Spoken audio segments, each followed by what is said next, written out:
Hey everyone, I'm Madilynn Dale, the chapter goddess. I'm a mom, author, blogger, freelancer, host, and overall creative. I really like to sit down and chat with authors and other creatives to hear what they add to the creative world in general. How do they bring their authentic selves to life in what they do? Our authenticity is important, especially in the world today.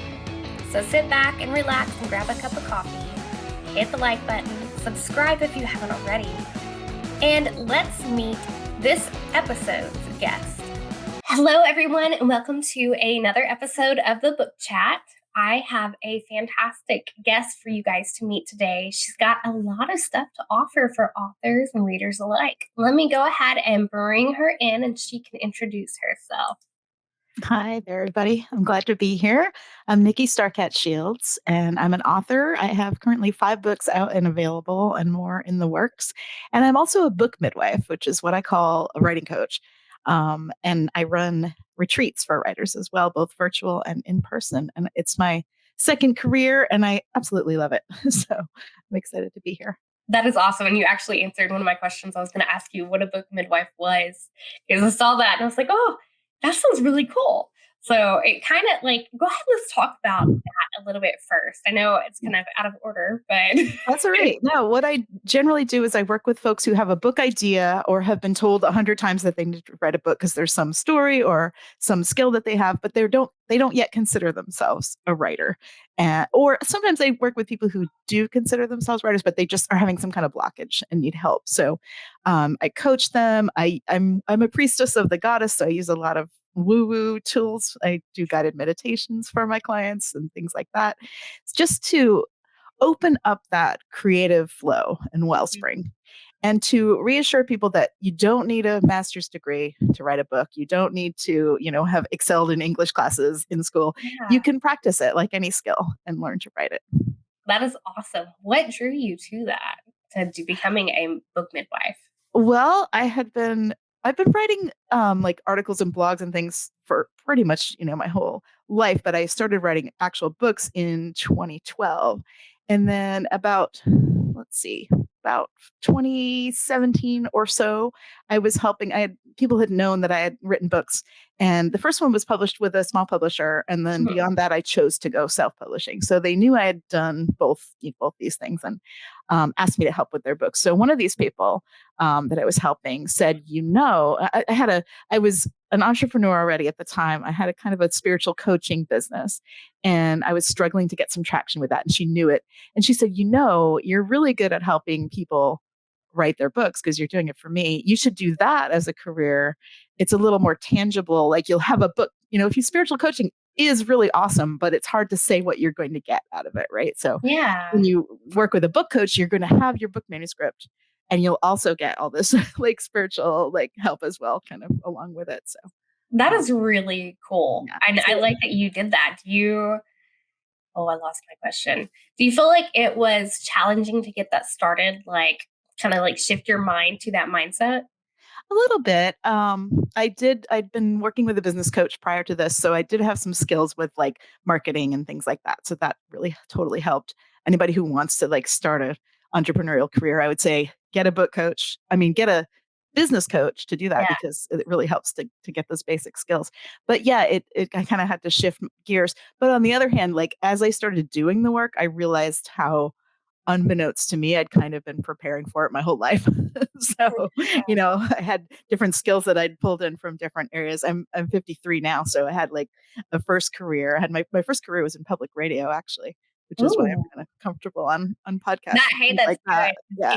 That's true. You're So relaxed and smiling and everything, and that's the good. so I pulled in, skills from different areas of my life and was like, oh, this is really kind of what I'm supposed to be doing. Yeah. Oh, yeah.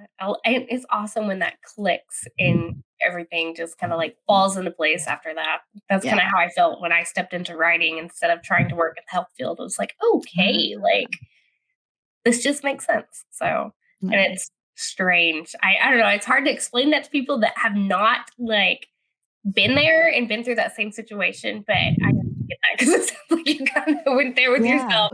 Yeah, I feel like a lot of times things that we come to later in life are like impulses that we had as a kid. Like I wanted to be a writer when I was a little kid.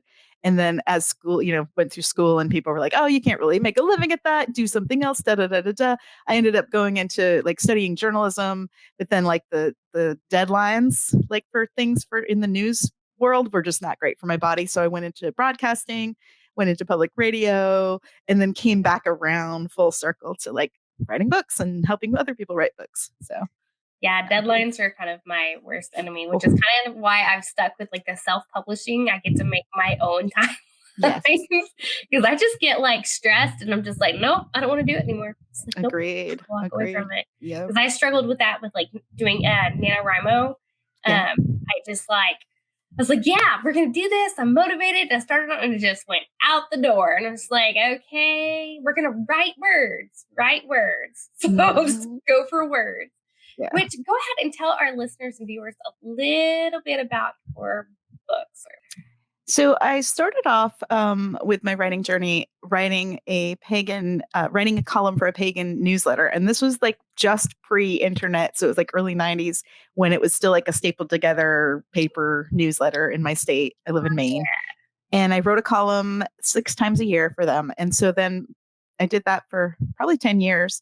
And by the time I was ready to okay, I'm ready to publish a book, my husband said to me, well, why don't you do a collection of those essays that you had written? And so I did. So my first book is Starcat's Corner, which was the name of my column, Essays in Pagan Living. And it was like all about living in harmony with the seasons and the moon phases and, doing magic and that sort of thing. And so that was fun. And that got picked up by a British publishing house called Moon Books, which they were really great to work with. But what I discovered in working with them is that, and they're a pagan press. Mm-hmm. 2 things I discovered when I was ready to write my next book, I wanted it to be for a wider audience than just pagans. And also that when you work with a small to medium publisher, and maybe a lot of writers don't know this, they really expect you to do a lot of the legwork in terms of marketing and promotion.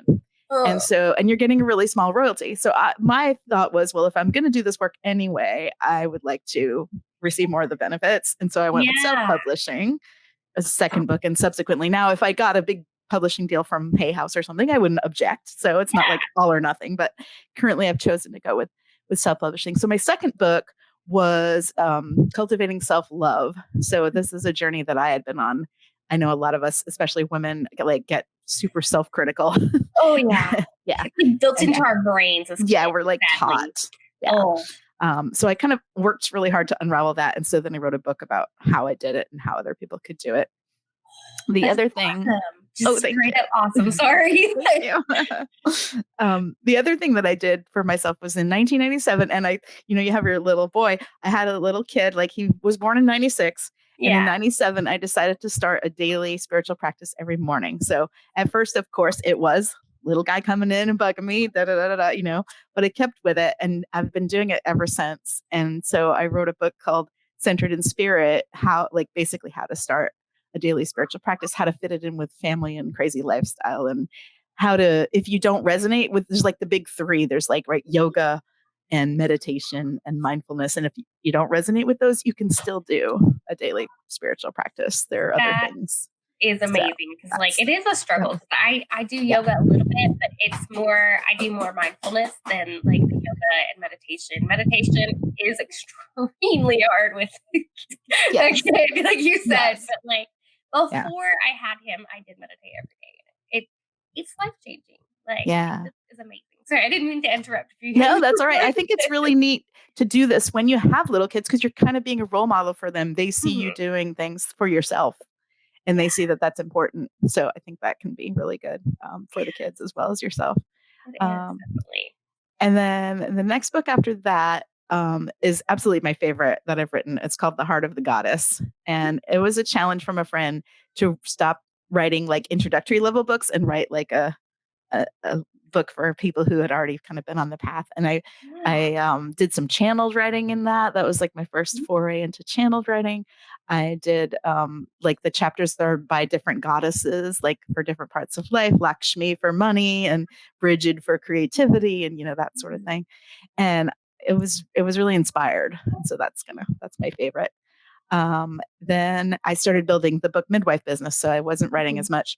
But my partner Brent and I wrote a book during the pandemic. We kind of put together again like blog posts and things we had written and made it into basically a book on the law of attraction and the tides of life. Ooh. So we've been in and out of like we're pagan, but we're in the law of attraction kind of new agey sort of community.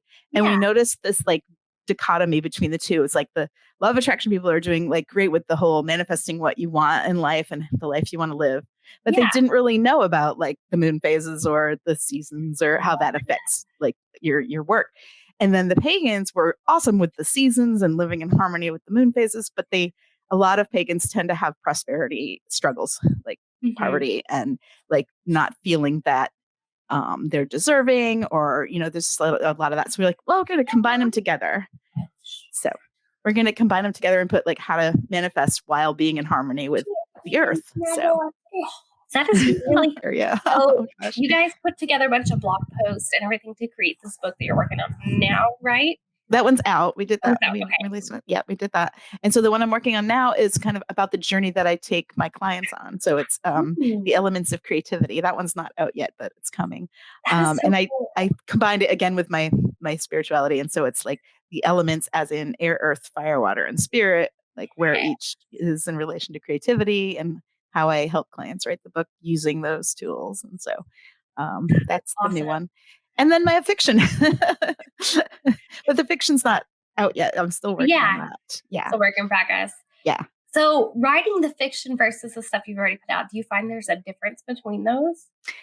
Yeah, to me, fiction feels harder, actually. I mean, it's easy to kind of draft it and be like, I have a lot of creative ideas. So that part flows. But then to like really make the plot cohesive and do the revisions and put in, foreshadowing and all of that is challenging. It's fun, but challenging. So, and I also had gotten the advice that if you're going to do a series and you're self-publishing, it's best to like have at least like 3 of them ready because people are going to want to read them, consecutively. So I'm working on, the first one's pretty close to ready. The second one's like rough still. And the third one I'm drafting. So I'm going to, getting all 3 of those ready before I launch them into the world. Yeah. Do you think you'll do the rapid release publishing with those? Probably. Yeah. Nice. Yeah. I am not good at rapid release publishing. So the reason I was on a show earlier this week, we talked about, rapid release publishing versus just like regular non-rapid release and how the struggle with that. But if you're doing, like you mentioned, you're writing the series and waiting to publish, like it's easier to do it like that. Yeah. Other than like some of the authors I've seen, which is very few, have been putting a book out like a month. And I'm like, holy monkeys, like how are you doing this? Like, do that. What does your mental health look like if you're constantly putting books out? And it's insane. With so many different things coming out, do you have like a routine that you stick with when you write? Because I know you've got your other services on the side too. Do you like schedule a time to write daily in there with everything? I do. I'm a longtime journal keeper and I've got that as part of my morning routine. But for when I'm working on a book actively, I set up my own schedule because, I work for myself. So I'd like to do my writing first thing in my day. That's not super early because I'm not an early morning person, but like sit in my office around 10 and then write for an hour or 2. And then I'll start having client calls and meetings and things like that. So, and then if I'm really going, I can like work in the evening as well. I'm somewhat of a night owl and my kids are grown up. So I have more of my own time now. So, the evening can also be another time when I do my writing. One thing I'd like to do too with my fiction and with my next book is to get support with like launching, because that's not my wheelhouse. Writing is my wheelhouse, but like the whole launching and publicity, I can do a lot of marketing for my business and that goes well. But for some reason, my books are like, it's like my babies, it's really hard for me to market them. So, so I want to hire some ideas with you. I won't put it like I guess I can say it and just cut it out. But there's like Bargain Booksy, Book Rebel. I think it's Book Rebel. Booksy Library, and those are 3 that are really good to help promote. Like they do a newsletter thing. So when you get ready to like publish it and have the links and stuff, like you can do those. There's a couple more, but I can't remember off the top of my head. Awesome. Yeah. I kind of want to just be able to hire like a launch team and be like, go. And so Yeah, no, it one was of my business goals, you know? so much Yeah. easier because, Yeah. like, those they don't really, like, do like, I mean, they send it out to all Yeah. of their and I've had a lot of success with it, especially, like, with Cool. pre-orders and stuff, but, like all they do, you have to do the other stuff. So Yeah. so with your business that you have created and everything, what did you find was the biggest struggle with getting that going? It's really kind of getting the word out. It's sort of um an undertaking. Like writing a book is a big thing. So it takes people a while to kind of be like committed to doing it. So I find that I'm really nurturing my prospective clients over months and months rather than Mhm. just like, yep, I'm ready to buy. Da, da, da. So it's been good because I have a nice network of we call each other the biz sisters through this one coach that we're part of. So we shout each other out and we give referrals, and that's really good. But I find it's hard. I'd love to have a big following, you know, on social and have a big email list and all that, and that's been very incremental Yeah. in and what I love is like once people work with me, like I have a very good like they're willing to give testimonials and referrals, and it actually works. It's Yeah. just getting someone who's never met me to understand that it's going to help and it's going to work, and that their dreams, their creative dreams are worth investing in. Because Oh, it's yeah. something that like our culture thinks you ought to just be able to just go in your office and write a book, like do it by yourself. Yes. Oh Let's my not. That's gosh. not easy. And so many people, like, I as author and, like, as a female, like, I know you and I both have been through that struggle to, like, actually go for that creative dream because, like you mentioned earlier, like, they growing up, you heard all the time, "You're not gonna make money with that. You're not gonna make Yeah. money with that." And although we don't make a ton of money unless we have some side gigs going on too, it's still rewarding in more ways than one because, like, for me, my mental health and everything are so much better since I've become an author than it was before. Yeah. And it's just a huge difference. So to me, that is worth it. Yeah. So, What's really cool is people can build a career around what they love. And it might not be like, no, I'm not earning all my money as an author by any yeah. means. But I'm doing this coaching that's all related to stories and creativity. And it's so fun Yes. that, you know, you can if you think about it, you can build a career around doing what you love. And it might not just be one thing, but you know, this like cornucopia of things. So Yeah. And which yeah. you've kind of got that going on as a book Yeah. midwife. Like, Yeah. I do you love have it. one thing that stands out the most in what you do that you enjoy more than the others? I really love leading retreats. Yeah. So I lead, well, so I started my first retreat was 2019 in person here in Maine on the Mhm. ocean. And Mhm. then we had the pandemic. And then, and Yeah. so I started doing virtual retreats. So I do 4 times a year, I do virtual retreats. It's on a Saturday, Sunday.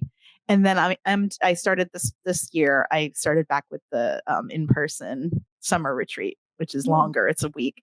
And Oh, so it's so much fun, so bucket delightful. list. Bucket Yeah, list so right delightful. now. Yeah, yeah. They're different. I mean, the virtual ones are, you know, you're on Zoom a lot that weekend and but it's really I've just set it up to be really magical and fun for people. And they're not only doing their own writing, but there are times when we're doing little mini workshops, or I'm leading a guided journey, or doing some journaling prompts, or so, you know, it's just kind of led, and then okay, now go off and work on your project, you know. Yeah. And then the in-person one, so much fun. We have this retreat place that we rent that used to be a Unitarian Universalist retreat center on the ocean. So it's gorgeous there. And we go during the week, which in summer in Maine is really busy, like touristy. And on the Yeah. weekends, this place gets busy, but during the week, it's super quiet. So there's like not distractions. You can go walk by the ocean. You can sit on the porch and write. It's really fun. So That I think sounds that's probably my amazing. favorite way of working with people. Yes.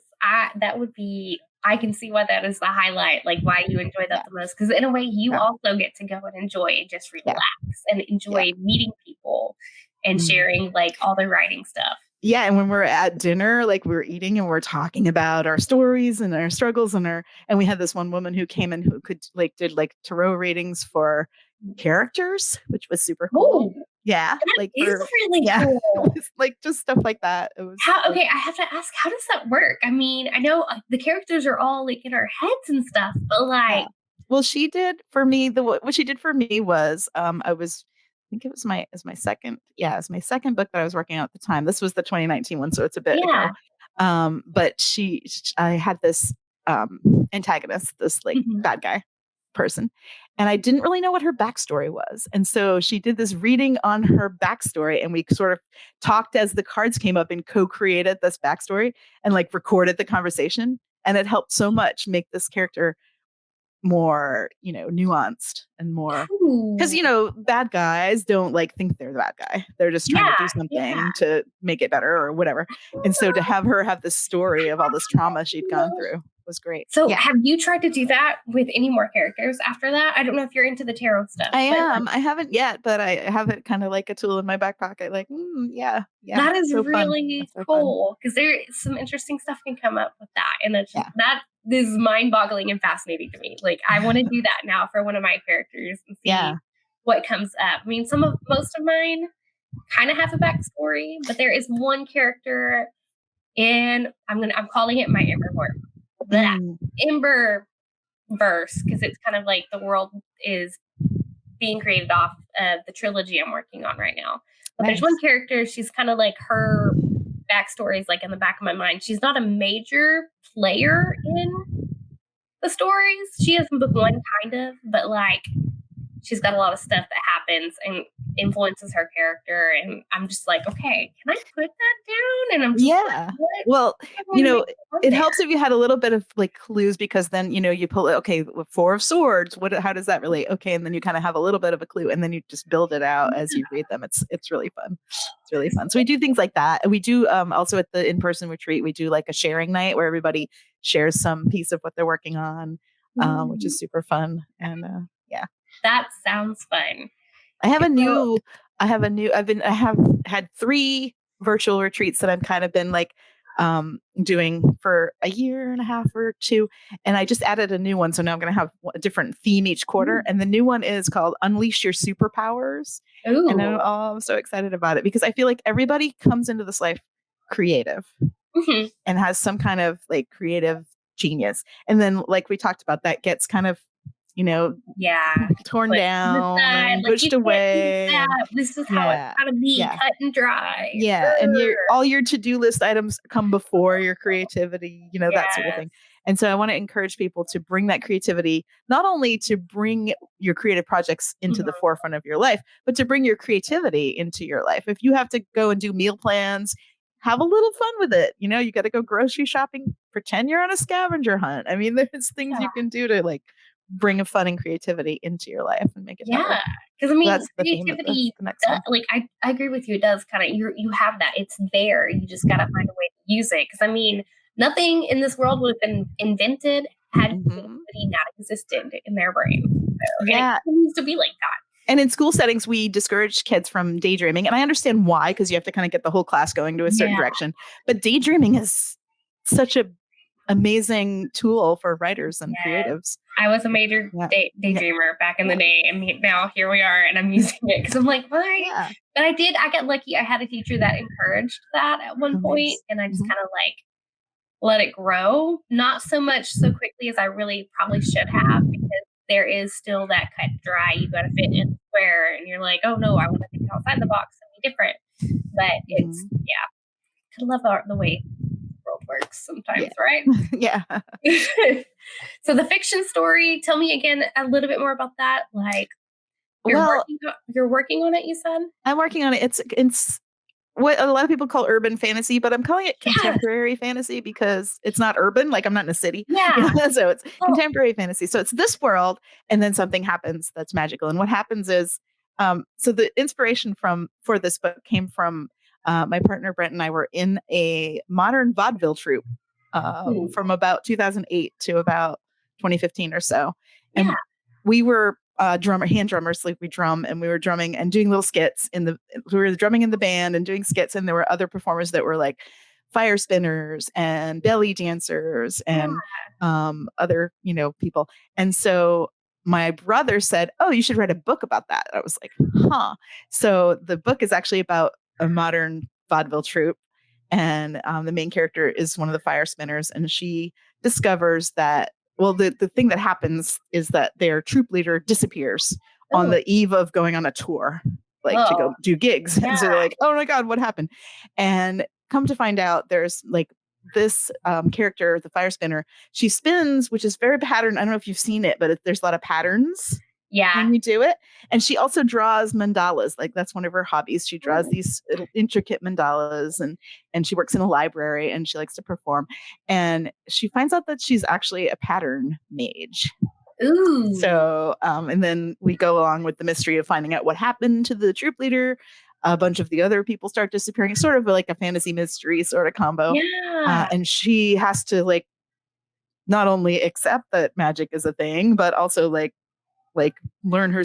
She sort of learned her skills by doing her hobbies, but she has to like make those useful in this whole mystery scene and her stuff. And there's some romance in there as well. And I love that it's that genre. And I haven't ever really thought about it as contemporary fantasy. I do write urban fantasy, and it's not really in an urban, like outside the city thing, because it's more of like out in the country, because it's about like the Emberverse. It's based here in Oklahoma, and like it's next to kind of like a state park in a small town area versus like being in the suburb. But I've never thought of it being like different like that, the setting and stuff, because urban fantasy versus like contemporary fantasy, that would make a good like thing to kind of go down a rabbit hole and research. Sorry, I'm trying to like contain my thought process here, because that is really interesting that you call it that. And it's just, that's cool. And I'm excited because like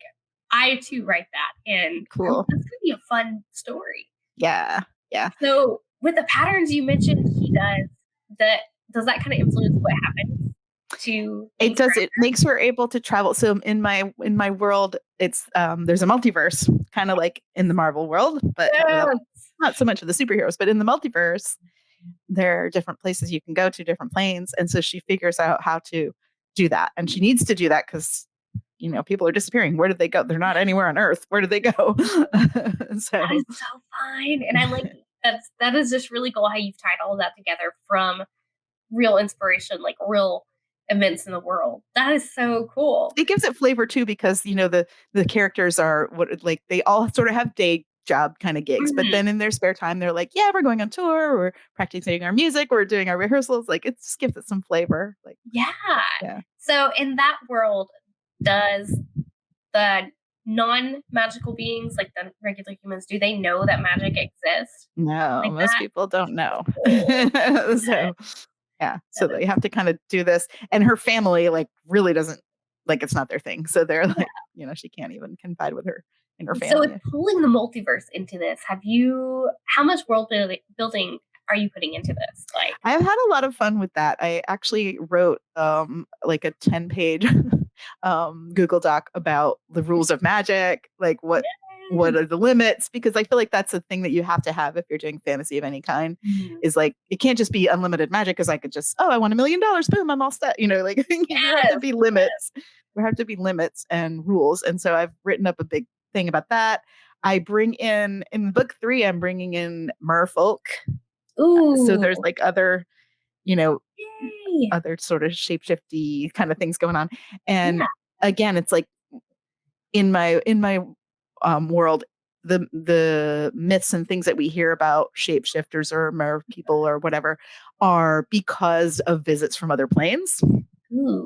So it's not like they originated here on Earth, but if someone has seen a werewolf, well, then maybe that's from another plane and they came here, and unbeknownst to most of the mortals, that they could do stuff. There's also an interplanar council. So each there's interplanar council run by what we would probably call an archangel.